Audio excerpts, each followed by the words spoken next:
Singapore ম্যাচের আগে দলে ফিরেছে আত্মবিশ্বাস, বিশেষ করে দেশটিতে থাকা প্রবাসী বাংলাদেশি সমর্থকদের অকুণ্ঠ ভালোবাসা এবং তাদের সমর্থন বাড়তি প্রেরণা যোগাচ্ছে ফুটবলারদের। তবে নির্দিষ্ট সংখ্যার বাইরে বাংলাদেশি সমর্থকদের টিকিট দেয়নি সিঙ্গাপুর ফুটবল ফেডারেশন।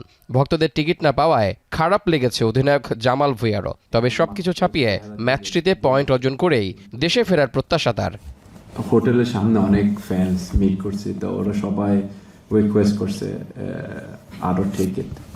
তো আনফর্চুনেটলি সিঙ্গাপুর ফেডারেশন দিতে পারে না। অন্যদিকে বাংলাদেশের প্রধান কোচ কাবরেরা এই ম্যাচে জয়ের ব্যাপারে আশাবাদী। বলেন, এশিয়ান কাপের মূল পর্বে কোয়ালিফাই করতে ব্যর্থ হলেও এখন পর্যন্ত ভালো অবস্থানে রয়েছে বাংলাদেশ।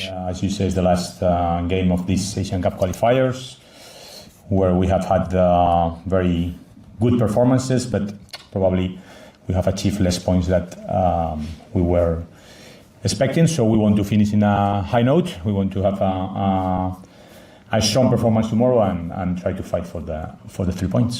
এদিকে আগেই এশিয়ান কাপে নিজেদের জায়গা পাকা করে রেখেছে Singapore.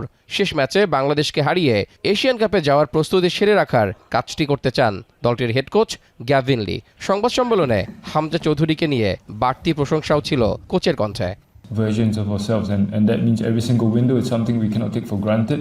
Most people knows him, and I think there's a lot of talk about him already. He's a very good player. He plays at a very, very high level.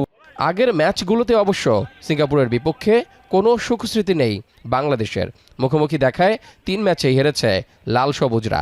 তবে এশিয়ান কাপ বাছাইয়ের এবারের যাত্রায় away ম্যাচে না হারার বিষয়টি আশা দেখাচ্ছে বাংলাদেশ শিবিরকে। রেজাউল করিম, এখন।